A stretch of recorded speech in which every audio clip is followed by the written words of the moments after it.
2-3 साल हो गए, पर लगातार इस पे फोकस रहे कि सर पता है कि अभी नहीं तो आगे जाके होना है, बस हम हमारे पाथ पे चलते रहेंगे तो हम निकल जाएंगे सर, इतना पता था। सर सबसे इम्पोर्टेंट है कोई सी भी एग्जाम की प्रिपरेशन करो तो सबसे पहले तो एक प्रॉपर रूटीन होना चाहिए, प्लानर होना चाहिए आपके पास कि उस एग्जाम के आप पहुंचोगे कैसे, कब तक आपका सिलेबस कंप्लीट होगा, कब तक आपको क्या करना है, और एक आपका डेली रूटीन, मतलब कि आपको 2 घंटे इस चीज की प्रैक्टिस करनी है, ये आपका लेक्चर का टाइम है। मतलब बहुत सर ने जो पढ़ाया वो काफी हेल्पफुल था, और बिल्कुल डेप्थ में पढ़ाया और एग्जाम ओरिएंटेड अप्रोच से पढ़ाया, सबसे बड़ी बात। ना एक्स्ट्रा कुछ ऐसा पढ़ा है कि जो बिना फालतू में हम पढ़ते जा रहे हैं, जो एग्जाम से रिलेटेड था वो पूरा कवर करा, और प्रैक्टिस भी उसके अकॉर्डिंग ही करा। बिल्कुल बिल्कुल सर, जो सबसे मेन था ना, एक जो सर ने जो प्रैक्टिस सेशन चलाए थे, कोर्स तो हो ही गया था एक टाइम बाद, फिर जो प्रैक्टिस सेशन जो चल रहे थे वो बहुत ज्यादा हेल्पफुल थे सर। तो बच्चों आज हमारे साथ हैं अक्षत छानवाल, जिन्होंने आरआरबी जेई में सफलता हासिल की है।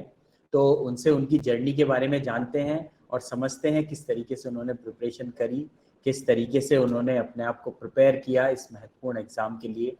तो सबसे पहले तो बहुत बहुत बधाई हो अक्षत, आप सक्सेसफुल हो गए हैं आरआरबी जेई के एग्जाम में। और तो कुछ बहुत बहुत अपने बारे में धन्यवाद सर। तो कुछ अपने बारे में बताइए, कहाँ से आप बिलोंग करते हैं और प्रारंभिक शिक्षा आपकी कहाँ हुई है? सर मैं राजस्थान स्टेट के झालावाड़ डिस्ट्रिक्ट के छोटे से टाउन टाउन चोमेला से बिलोंग करता हूँ। मैंने जो अपनी बीटेक करी है वो एमबीएम यूनिवर्सिटी जोधपुर से करी है, जो कि राजस्थान का एक गवर्नमेंट इंजीनियरिंग कॉलेज है। अच्छा अच्छा, ओके। तो आपने बीटेक किया है? Yes sir, MBM university Jodhpur. अच्छा अच्छा, वहाँ से आपने बीटेक किया। कौन से ईयर में किया था बेटा? सर 2022। 2022 में। अच्छा अच्छा, ओके। तो फिर उसके बाद आप मेक इट इजी से कब जुड़े बेटा? सर अराउंड 1 ईयर हो चुका है मेरे को मेक इट इजी से जुड़े। मैं पहले इंजीनियरिंग सर्विस की प्रिपरेशन कर रहा था अराउंड, तो ओके जब ओके। पिछले साल फेब में मेरा अटेम्प्ट अच्छा नहीं गया ईएसी का, तो फिर हम्म मैंने अदर एग्जाम के बारे में सोचा, मतलब कि मैं इनमें अभी ट्राई करता हूँ। मतलब तो मैं एसएससी जेई की तरफ देख रहा था कि उस टाइम जून में होने वाली थी, तो मैं उस टाइम ऐसे ही मतलब कंटेंट देख रहा था कि यहाँ से इसको कैसे टारगेट किया जा सकता है, कहाँ से किया जा सकता है, और उसके अकॉर्डिंग टॉपिक्स देख रहा था प्रैक्टिस के लिए। तो उसी टाइम यूट्यूब पे मैंने मेक इट इजी चैनल में देखा था, राहुल सर के लेक्चर्स देखे थे कुछ, तो वो काफी इंटरेस्टिंग लगे मेरे को। और उसके बाद फिर मैंने मेक इट इजी का जो फुल कोर्स था वो ले लिया मैंने, ताकि मैं अच्छा एग्जाम ओरिएंटेड अप्रोच से उसकी तैयारी कर पाऊँ। तो उसके अच्छा अकॉर्डिंग मैंने पिछले साल जो फुल कोर्स था मेक इट इजी का वो लिया था सर, सबसे पहले तो। अच्छा अच्छा अच्छा अच्छा, हाँ okay okay. Sir, around 1 year हो चुका है मेरे को मेक इट इजी को ज्वाइन किया। अच्छा, तो फुल कोर्स आपने लिया था और उसी में ही आपने आरआरबी जेई वगैरह की प्रिपरेशन करी थी? जी सर पहले मैं एसएससी जेई की कर रहा था, तो उसकी अच्छा प्री हो गया था मेरा, मेंस में अनफॉर्चुनेटली 1-2 नंबर से रह गए मैं। तो जैसे ही एसएससी जेई का एग्जाम हुआ उसके बाद मैंने सोचा था कि अब मैं आरआरबी जेई को भी इसके अकॉर्डिंग टारगेट कर सकता हूँ। और उस टाइम मैंने राहुल सर के मतलब बहुत से लेक्चर, मतलब जो राहुल सर का पार्ट था वो ऑलमोस्ट कंप्लीट कर चुका था मैं। उसके बाद मैंने सोचा कि अब आरआरबी जेई पे अपन फोकस कर लेते थोड़ा, तो मैंने पहले नॉन टेक करा दूसरी जगह से, और थोड़ा बहुत मेक इट इजी के चैनल से करा। उसके बाद जो जमाल सर का जो पूरा और डोमेन वाला एरिया था वो मैंने उसके बाद कंप्लीट करा था सर। और दोनों ही टीचर का जो भी कंटेंट है वो मतलब उसका कोई तोड़ नहीं है सर, मतलब बहुत यूनिक है, और जो उनके समझाने का तरीका है वो काफी है, मतलब आराम से समझाते, कोई जल्दबाजी नहीं है, आराम से क्लासेस चल रही है। और एक जो सबसे अच्छा तरीका है उनका, जो प्रैक्टिस वो कराते हैं, प्रैक्टिस सेशन जो है वो सबसे इम्पोर्टेंट, और एग्जाम ओरिएंटेड अप्रोच से पढ़ाते सर, तो वो काफी हेल्पफुल रहा मतलब पूरे उसमें। अच्छा अच्छा, ठीक है। इन टीचर्स पे भी आएंगे बीच में। पूरी तरीके से आपको बताना है बच्चों को किस तरीके से जो है आपको हेल्पफुल हुआ ये सारा कंटेंट। अच्छा, तो यस आपकी स्ट्रेटेजी क्या थी बेटा? आरआरबी जेई के लिए आपने अलग से स्ट्रेटेजी बनाई होगी कोई ना कोई, तो क्या स्ट्रेटेजी यस सर। बनाई थी आपने बेटा? सर आरआरबी जेई के लिए ऐसा था सर, सबसे पहले तो मैंने था कि मतलब मैंने पहले एक बार तो मतलब टेक्निकल सिलेबस काफी सारा कर चुका था, मैं एएसी की प्रिपरेशन कर रहा था तो एक्चुअली। उसके बाद मैंने राहुल सर से जो थर्मोडायनेमिक्स फ्लूइड और ये एग्जाम के अकॉर्डिंग पढ़ी, मतलब इसके लिए एग्जाम ओरिएंटेड पढ़ी आरआरबी जेई के लिए, जो सर का कोर्स चल रहा था। साथ में मैं नॉन टेक अलग से करता जा रहा था। और जमाल सर से जो मैं कर रखा था वो तो मैंने अलग ही करा, जो प्रोडक्शन का था। अब इसका मैंने रूटीन ऐसा बनाया था कि एक क्लास जो मॉर्निंग में मैं ले लेता था, मैं रिकॉर्डेड में लेता था सर। तो राहुल सर की एक क्लास ले ली, उसके बाद में उसका प्रैक्टिस सेशन हाथों हाथ ज्वाइन कर लेता था, सर जो प्रैक्टिस सेशन कराते थे। और उसके हाथों हाथ में उसके जो जो सर उस दिन टॉपिक कराते थे, उसके उसके जो भी उससे रिलेटेड जो भी क्वेश्चंस थे, वो हाथों हाथ में नेट से या जो भी टेक्स्ट बुक और इन पे उस टॉपिक से रिलेटेड क्वेश्चन हाथों हाथ उसी दिन कर लेता सर। और ऐसे ही एक सेशन में रखा था जमान सर का, तो उसी के लिए भी मैं सेम वही रूटीन अपनाता था। पहले लेक्चर लेता था सर का, साथ में रिवीजन जो भी वो चलता रहता था, और साथ में क्वेश्चन प्रैक्टिस भी मेरी लगातार चलती रहती सर। अच्छा अच्छा अच्छा अच्छा। तो इस तरीके से आपने ये CBT 2 के लिए अच्छे से प्रिपेयर किया। यस सर, मतलब एक्चुअली मतलब CBT 1 CBT 2 का मेरा साथ में ही चल रहा था। मतलब CBT 1 की जब मैं प्रिपरेशन कर रहा था, उसी टाइम से ही सर ने कहा था कि अपन जितना जल्दी स्टार्ट करेंगे उतना बढ़िया रहेगा। तो सर ने CBT 1 जब CBT 1 नहीं हुआ तो उससे पहले ही टेक्निकल चालू कर ही दिया था सर ने। तो काफी सारा तो उसी टाइम कवर हो ही चुका था मेरा, CBT 2 आने से पहले। बिल्कुल यस ठीक है सर। ठीक है ठीक है। तो जैसे कि आपने बताया कि आपने प्रॉपर जो भी आप पढ़ाया गया, फिर उसके बाद उससे रिलेटेड क्वेश्चन वगैरह ये सब करे आपने। Yes sir. फिर भी ऑब्वियस सी बात है, जो RRB JEE का एग्जाम है, अगर मैं CBT 2 की बात करूं तो इसमें यस जो सर। है थर्मल पोर्शन इतना नहीं आता, ज़्यादा प्रोडक्शन का यस ज़्यादा सर। वेटेज रहता है इसमें। प्रोडक्शन है। यस हाँ सर। तो और इस बार जो पेपर आया था वो भी काफ़ी अच्छा पेपर था। मतलब ऐसे ही नहीं था कि अगर आपने अच्छे से नहीं पढ़ा है तो you won't be able yes. To solve the question, हाँ, कंफर्म था। पेपर अच्छा। हाँ तो यस आपको वो पेपर देख के और आपने जो पढ़ा था जमाल सर से, तो उससे आपको बेनिफिट हुआ? सर, बेनिफिट काफी ज्यादा हुआ। आप मानेंगे नहीं सर, जब मैं एग्जाम हॉल में गया तो और जब क्वेश्चन मेरे सामने आ रहे थे, वो सर ने प्रैक्टिस इतनी करा दी थी कि जब वो मतलब क्वेश्चन डिस्प्ले हो रहा था तो ऑटोमेटिकली क्लिक जा रहा था कि हाँ इसका आंसर ये वाला है, और वो ऑटोमेटिकली क्लिक हो रहे थे मतलब ऑलमोस्ट सारे क्वेश्चन ही ऐसे थे जो मेरे टच थे, मतलब जो सर ने करा रखे थे कहीं ना कहीं। थोड़े बहुत क्वेश्चन एक दो में होगा, नहीं तो ऑलमोस्ट सारे क्वेश्चन ऐसे ही थे जो कि सर ने करा ही रखे थे कहीं ना कहीं उससे रिलेटेड जो भी था। बिल्कुल तो बिल्कुल। काफी डेप्थ में पढ़ाया था सर ने, और पूरा हम्म, कवर करके पढ़ाया था, कुछ भी छोड़ा नहीं था सर। सबसे बड़ी बात है, सब कवर किया। अच्छा। आपने सारे सेशन देखे थे जमाल सर के? यस सर, सारे, अच्छा बिल्कुल। अच्छा अच्छा, ठीक ठीक ठीक ठीक। तो सर ने भी बहुत मेहनत करी है आप लोगों के साथ, ताकि जो है आप लोग सेलेक्ट हो सको। और मतलब बहुत आप जाएंगे उनकी डेस्क पे देखेंगे तो बहुत सारी चीज़ें आप ही लोगों के लिए, कंटेंट कंसाइज करना, चीज़ों को देखना, रिसर्च पेपर तक पढ़ते हैं आप लोगों के लिए डेटा लाने के लिए। तो मतलब सर ने बिल्कुल बहुत, क्योंकि सर का RRB JEE के उसमें इतना एक्सपीरियंस था नहीं पहले ना। राहुल सर ने तो पढ़ाया हुआ है, बट यह है जमाल सर ने यस। नहीं पढ़ाया, तो उन्होंने फर्स्ट टाइम पढ़ाया है RRB JEE के बच्चों को। तो मतलब उसके लिए उन्होंने बहुत मेहनत करी है और उनकी मेहनत रंग ला रही है, और सुन के बहुत अच्छा लग रहा है कि आपको उसका पूरा फायदा हो। इसीलिए मैंने स्ट्रेट क्वेश्चन आपसे पूछा कि मतलब आपको जब पेपर दे रहे थे तो आपको दिख रहा था ना कि हाँ वही चीज है जो सर ने कराई। तो बहुत अच्छा लगा जी सुन के। बिल्कुल सर, सब मतलब हाँ बहुत सर ने जो पढ़ाया वो काफी हेल्पफुल था, और बिल्कुल डेप्थ में पढ़ाया और एग्जाम ओरिएंटेड अप्रोच से पढ़ाया। सबसे बड़ी बात, ना एक्स्ट्रा हम्म कुछ ऐसा पढ़ाया कि जो बिना फालतू में हम पढ़ते जा रहे हैं। जो एग्जाम से रिलेटेड बिल्कुल था वो पूरा कवर करा, और बिल्कुल। प्रैक्टिस भी उसके अकॉर्डिंग ही कराई। बिल्कुल। अच्छा राहुल सर का क्या रहा? सर, राहुल सर का तो मैं मतलब आया ही मेक इट इजी, मैंने जो कोर्स लिया था मैंने उनकी वजह से ही लिया था एक्चुअली। तो अच्छा। उनका जो टीचिंग स्टाइल है और जो उनका जो कंटेंट, वो तो मतलब सब बढ़िया ही है सर। और सबसे बड़ी बात है, डेडिकेटेडली मैकेनिकल इंजीनियर्स के लिए ही है। और जो वो मोटिवेटेड करते रहते, मतलब ओवरऑल उन टीचर को मतलब 5 स्टार ही है सर वो एक्चुअली।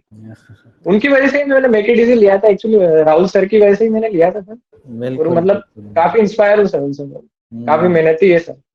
हम्म। नहीं आपको यस सर। एग्जाम में पूरी हेल्प हुई और आपको क्वेश्चन बन रहे थे ठीक ठाक, कोई दिक्कत तो बिल, नहीं आई ना? बिल्कुल बिल्कुल सर, जो सबसे मेन था ना, जो सर ने जो प्रैक्टिस सेशन चलाए थे, कोर्स तो हो ही गया था एक टाइम बाद, फिर हाँ जो प्रैक्टिस सेशन जो चल रहे थे वो बहुत ज्यादा हेल्पफुल थे सर, मतलब बहुत ज्यादा है। बिल्कुल। बहुत ज्यादा। हम्म। यस। नहीं एक्चुअली क्या है ना बेटा, हमारी अप्रोच ही यही है। हम लोग ये चाहते हैं कि बच्चा बिल्कुल अच्छे से प्रिपेयर हो जाए, और उसको अगर वो पढ़ रहा है ना तो ऑब्वियस सी बात है, देखो ये एग्जाम ऐसे होते हैं ना, इसमें इतना कंपटीशन है कि आपको वही पढ़ना है जो चाहिए। अननेसेसरी हम यस आपको पीएचडी करा दें उसमें, अननेसेसरी की चीजें बता दें तो उससे कोई फायदा नहीं है। बट एक्चुअली ये एग्जाम है ही ऐसा कि आपको जो है बिल्कुल उसके तरीके से पढ़ना पड़ेगा, तभी आप सक्सेसफुल हो पाओगे, अदरवाइज बहुत डिफिकल्ट हो जाता है। क्योंकि तो इसीलिए पहले हमारे जितने भी टीचर हैं यहाँ पे, पहले वो एग्जाम को समझते हैं कि ये एग्जाम क्या है और क्या डिमांड कर रहा है, फिर उसके अनुसार जो है बच्चों को पढ़ाया जाता है यहाँ पे बेटा। तो वही चीज यस मैकेनिकल इंजीनियरिंग की आपको पता ही है, चीजें कितनी इस टाइम अच्छी नहीं चल रही हैं, खराब चल रही हैं। तो बट हम लोगों ने ये सोचा, शुरू से ही हम लोगों का यही प्लान था कि भाई मैकेनिकल इंजीनियरिंग के लिए कुछ करना है, और ताकि जो बच्चे नहीं जॉब पे लग पा रहे हैं या दिक्कत हो रही है, डिप्रेशन में जा रहे हैं, ताकि उनको अपलिफ्ट कर सकें और ये बता सकें मतलब पूरे ऑल इंडिया में कि नहीं, मतलब if you are a mechanical engineer you will be having a secure job. तो एक ये मैसेज हम पहुंचाना चाहते हैं, इसीलिए आप लोगों को भी बुलाया जाता है ताकि आपको देख के और बच्चे भी इंस्पायर हो सके। तो चलिए, ये तो हमने अपनी बात बता दी। तो अच्छा अक्षत, एक तो ये हो गया, ठीक है, आपने तैयारी बढ़िया से करी अच्छे से। अच्छा, आपने शॉर्ट नोट्स बनाए थे? सर शॉर्ट नोट्स, हाँ मतलब मेरे पास सर शॉर्ट नोट्स तो थे ही सही मेरे पास ये के साथ में, जो सर पढ़ाते थे उस टाइम में उसी में ऐड कर लेता था मैं, है ना। अच्छा बाकी जो उसके साथ साथ जो अलग से मेरे एक डायरी बना रखी मैंने शॉर्ट नोट्स की, उसमें एक्चुअली बस वो फॉर्मूले और जो इंपोर्टेंट टर्म्स रहती है, कुछ बिल्कुल इंपोर्टेंट पॉइंट हो गया, वो मैं हम्म, एक मेरी डायरी बना रखी थी, उसमें ऐड कर लेता था सर मैं अच्छा शॉर्ट नोट्स की। अच्छा, हाँ, उसको तो मल्टीपल एक्चुअली टाइम्स रिवाइज वो करते क्विक रिवीजन के लिए थी सर, क्विक रिवीजन के लिए वो बेस्ट हैं। थी। अच्छा अच्छा अच्छा अच्छा। वो आपने हेल्पफुल थी काफी, मतलब इंस्टेंट में रिवीजन हो जाता है सर उससे, और फिर उसके अकॉर्डिंग ही वो जो भी टॉपिक हो उसका अच्छा कर लेता था, जल्दी कवर हो जाता है सर। अच्छा, आपने कोई बुक्स वगैरह परचेज करी थी हमारे वहां से? नहीं सर, बुक तो नहीं करी, मैं नोट्स पे रिलाय करा था सर, अच्छा और अच्छा, बाकी जो मेरे पास दूसरी बुक्स थी तो उन पे मैंने थोड़ा हेल्प ली थी। ठीक है ठीक है ठीक है। अच्छा, नोट्स आपने हाथ से ही बनाए होंगे, ऑब्वियस सी बात है। Yes handwritten. अच्छा, आपको क्या लगता है, मतलब ये काफी बच्चों में डिबेट सी रहती है कि इंजीनियरिंग जैसे सब्जेक्ट में बच्चे को हाथ से नोट्स बनाने चाहिए या उनको पीडीएफ प्रोवाइड करानी चाहिए? नहीं नहीं, एक्चुअली क्या कि नोट्स तो आपके हाथ से ही बने रहने चाहिए एक्चुअली, कि जो कि आप खुद ही क्लास में बैठ के जब वो नोट्स बनाते हो तो उसका काफी इफेक्ट पड़ता है, और आपके हैंड राइटिंग में आपके नोट्स रहते हैं, उससे समझ हम्म, में भी जल्दी आता है और काफी हेल्पफुल रहता है। मतलब हैंड रिटन नोट्स आपके पास होने चाहिए आपके खुद के। बिल्कुल बिल्कुल बिल्कुल। खासतौर बिल्कुल, से पीडीएफ से सर, वो पीडीएफ से कितना ही पढ़ोगे, मतलब कितना क्या करोगे, बार बार पीडीएफ खोलो ओपन क्लोज करो सर। वही नोट्स में ही आपको जो भी आपका स्टार मार्क करना है, जो भी हाईलाइट करना है, वो उसी में ही कर लो, वो बेस्ट रहता है। नोट्स होने चाहिए। हाँ बिल्कुल बिल्कुल, बहुत जरूरी है, और ये बात आई होप आपने कहा है तो अब बच्चे भी समझेंगे। अच्छा बेटा, अपना स्कोर अरे तो बताइए सर जरा। भी क्लास में बोलते रहते हैं, हाँ राहुल सर भी बार बार यही बात इसी पे ही फोकस करते हैं कि नोट्स खुद बनाओ, नोट्स खुद बनाओ। नोट्स खुद बनाओ, नोट्स यस खुद बनाओ। फिर भी यस। बच्चे नहीं मानते हैं बेटा, तब भी बच्चे करते हैं नहीं हमें पीडीएफ चाहिए, हमें पीडीएफ चाहिए। तो मजबूरी में हमें पीडीएफ देनी ही पड़ती है अब नेक्स्ट सेशन जितने भी आते हैं हमको देनी पड़ती है, क्योंकि और प्लेटफॉर्म नहीं दे सर चुके वो हैं, उस हमने शुरू से ही बना रखा था कि हमें नहीं देनी।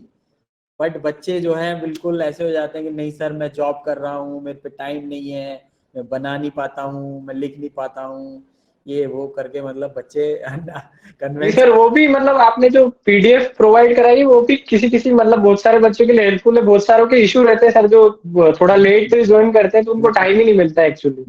तो अगर वही, अब नहीं बना सकते तो सर उसमें ये है कि पीडीएफ प्रोवाइड कर दी तो थोड़ा फायदा हो जाता है उनको। बाकी पर बस जो रेगुलर स्टार्टिंग से ही कर रहे हैं हाँ उनका तो ये है बस कि उनको हैंड रिटन नोट्स ही बनाने चाहिए खुद हैंड के। रिटन, बस वही है। यस। चलो कोई नहीं, अब तो प्रोवाइड करा ही देंगे जो भी है। लेकिन मेरे हिसाब से अगर मैकेनिकल इंजीनियर हैं आप तो ऑब्वियस सी बात है आपको अच्छे से लिखना बहुत जरूरी है, क्योंकि आप इंजीनियरिंग बिना लिखे तो नहीं समझ सकते, बहुत ही मुश्किल मुश्किल नहीं है। सर, नोट्स तो स्टार्टिंग से ही मतलब कोई सी भी एग्जाम किसी भी चीज में हो तो नोट्स आपके खुद के होने चाहिए, मतलब आपका कंटेंट आपका ही, मतलब जो भी हो। बिल्कुल बिल्कुल बिल्कुल। अच्छा अच्छा, हाँ बेटा, आपका सिलेक्शन कौन सी जोन में हुआ था? सर मुंबई जोन में। अच्छा, मुंबई में।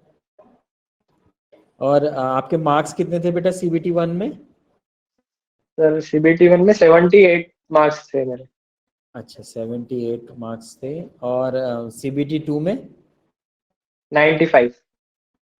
95। अच्छा, आपका वो यस स्कोर क्या था, merit index? Sir. Score merit index 683 था सर, 683। अच्छा 6 है। ओके ओके, चलो बढ़िया है। एक्चुअली बच्चे पूछते हैं कि सर आपने ये नहीं पूछा कि स्कोर हाँ। कितना था।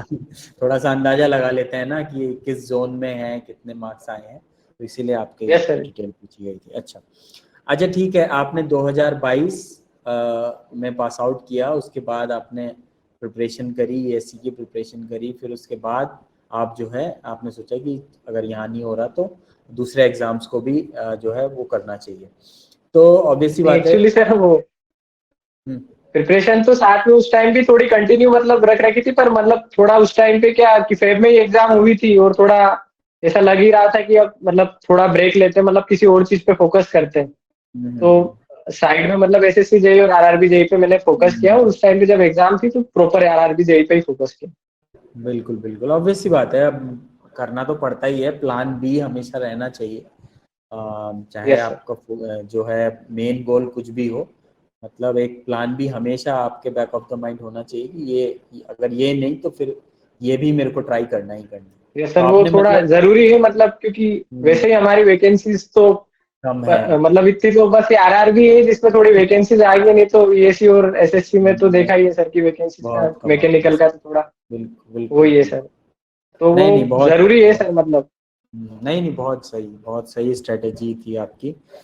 तो बेटा जैसे यस ऑब्वियसली बात है, 22 से लेके अब 24-25 हो ही गया, मतलब 24 में आपने एग्जाम दिया था। तो यस इसमें मतलब आपको जो ऑब्वियसली बात है कि जब सिलेक्शन नहीं होता है तो हल्का सा दिमाग में आता है यार, डाउट आता है यार क्या होगा नहीं होगा, बहुत बच्चों के दिमाग में आता है। तो उस टाइम अपने आप को संभालना होता है और मोटिवेटेड रहना होता है।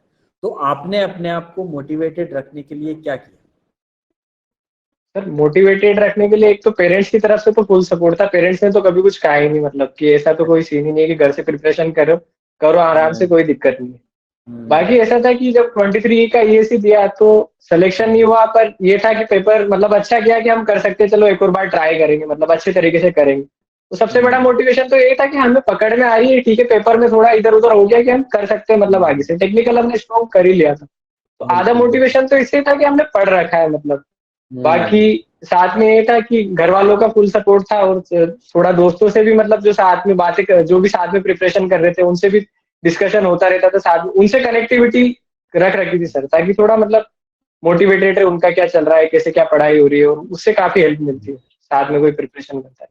हाँ, जो ग्रुप रहता है ना, ऐसा ग्रुप कोई स्टडी भी ज्यादा बहुत कोई जरूरी इतनी दिक्कत आई नहीं सर कि हाँ 2 साल हो गए थे कि 2-3 साल हो गए, पर लगातार इस पे है। फोकस रहे कि सर पता है कि अभी नहीं तो आगे जाके होना है, बस होना ही हम होना हमारे है। पाथ पे चलते रहेंगे तो हम निकल जाएंगे सर, इतना पता था। बिल्कुल तो उससे वो बिल्कुल। दिक्कत आई नहीं, कभी ऐसा सोचने में ही नहीं आया कि बस ये अच्छा है कि अच्छा। हाँ करते रहो, बस पहुंच जाएंगे उस टारगेट पे, ये है सर। मतलब आपने सोचा ही नहीं, आपने सिर्फ, आपको पता था कि मुझे मेहनत करनी है, बाकी जो आउटकम आएगा वो देखा जाएगा, जो भी मतलब होगा वो। आउटकम ये था सर कि हाँ ठीक है, जब रिजल्ट आया मतलब 23 हाँ। का और इसका कि हाँ ठीक है नहीं हुआ, पर ये पता था हम्म, अभी नहीं हुआ तो आगे हम करते रहेंगे कंटिन्यू, कर तो लेंगे। सही रिजल्ट बात। आएगा। मतलब ऐसा नहीं है कि बिल्कुल होपलेस हो जाए, ऐसा कुछ नहीं है, क्योंकि हमने एफर्ट दिए है तो उसका आउटपुट तो मिलेगा प्रॉपर। अगर आपने बिल्कुल ऑनेस्टली अगर एफर्ट दिए हैं तो उसका आउटपुट मिलेगा ही मिलेगा। बिल्कुल बिल्कुल बिल्कुल।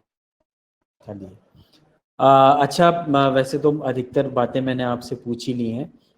अच्छा, जाते जाते अक्षत, जो बच्चे आरआरबी जेई की प्रिपरेशन करना चाहते हैं और वो जो चाहते हैं कि आपकी तरह वो भी सक्सेसफुल हो जाएं, तो उनको कुछ संदेश देना चाहेंगे आप?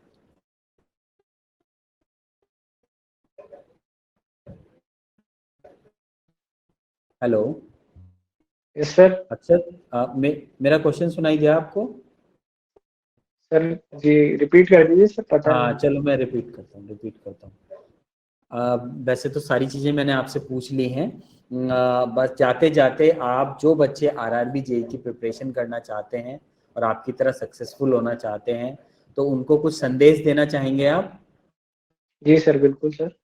सर सबसे इम्पोर्टेंट है, कोई सी भी एग्जाम की प्रिपरेशन करो तो सबसे पहले तो एक प्रॉपर रूटीन होना चाहिए, प्लानर होना चाहिए आपके पास कि उस एग्जाम के आप पहुंचोगे कैसे, कब तक आपका सिलेबस कंप्लीट होगा, कब तक आपको क्या करना है, और एक आपका डेली रूटीन, मतलब कि आपको 2 घंटे इस चीज की प्रैक्टिस करनी है, ये आपका लेक्चर का टाइम है। ये आपको जब मॉर्निंग में आप उठते हो उससे पहले आपका प्रॉपर डिसाइड होना चाहिए कि आज आपको क्या करना है और किस अकॉर्डिंग क्या, पूरा आपको प्लानर आपका डिसाइड होना चाहिए। और उसके अकॉर्डिंग आप चलते रहोगे तो कोई दिक्कत नहीं आएगी, मतलब डिमोटिवेट होने का काम ही नहीं होगा। अगर आपका प्लानर पूरा होगा कि आपने ये टारगेट अचीव कर लिया, फिर अगला ये वाला टारगेट अचीव कर लिया, ऐसे स्मॉल स्मॉल टारगेट आप अचीव करते जाओगे और धीरे धीरे एग्जाम के आगे पहुंचोगे तो सब क्लियर हो जाएगा। साथ में एक मॉक मॉक बहुत इंपॉर्टेंट है, मतलब मॉक लगाते रहिए। मतलब जब इनिशियल प्रिपरेशन में हो तो थोड़े कम मॉक्स लगाइए, एंड में आते आते थोड़े उनकी मॉक्स की वो ज्यादा बढ़ाते जाइए, और उसका एक प्रॉपर एनालिसिस एनालिसिस सबसे इम्पोर्टेंट है मॉक्स का, ताकि वही गलतियां वापिस ना हो। और जो भी आपको उसमें इम्पोर्टेंट क्वेश्चन लगे उनको थोड़ा, मतलब एक स्टार मार्क कर दीजिए या उनको एक डायरी में नोट कर लीजिए। जैसे एक शॉर्ट नोट्स की डायरी भी बना के रखिए, मतलब वो काफी काम आती है जब इंस्टेंट रिवीजन करना हो। तो एक शॉर्ट नोट्स की डायरी बना के रखिए, वो बहुत इंपॉर्टेंट है। बाकी मतलब एक जो ये प्लानर का जो मैं कह रहा हूँ कि आप अगर प्रॉपर डिसिप्लिन में रहे, ऑनलाइन पढ़ाई में ये सबसे बड़ी दिक्कत है कि एक प्रॉपर डिसिप्लिन नहीं बन पाता है और हम थोड़े डिस्ट्रैक्ट ज्यादा हो जाते हैं। अगर आपने इस चीज पे कंट्रोल कर लिया तो मतलब आप निकाल लोगे, मतलब कोई इतना वो दिक्कत नहीं है। मतलब बहुत सारे कहते हैं कि ऑफलाइन में ही करो, ऑनलाइन में आपको डिस्ट्रैक्शन ज्यादा होते हैं। और अगर आप सेल्फ मोटिवेटेड, सेल्फ डिसिप्लिन अगर आप एक हैबिट बना लेते हैं तो फिर आपको दिक्कत नहीं आएगी, मतलब इससे कुछ फिर बहुत ईजी हो जाता है सारा। ओके ओके, बिल्कुल बहुत अच्छी बात आपने समझाई है बच्चों को। और बच्चे जो भी देख रहे हैं इस वीडियो को और चाहते हैं कि हम क्रैक कर लें एग्ज़ाम, तो अक्षत की बातों पे आप लोग ध्यान दीजिए ताकि आप भी अक्षत की तरह सक्सेसफुल हो सकें। अक्षत बहुत बहुत धन्यवाद, आपने टाइम निकाला और सभी बच्चों को इंस्पायर किया। और मेक इट इजी से हमेशा जुड़े रहिए ताकि और भी बच्चों को आप आगे इंस्पायर कर सकें, क्योंकि एक इंस्पिरेशन बहुत ज़रूरी होती है लाइफ में। बहुत बहुत धन्यवाद अक्षत। Thank you sir.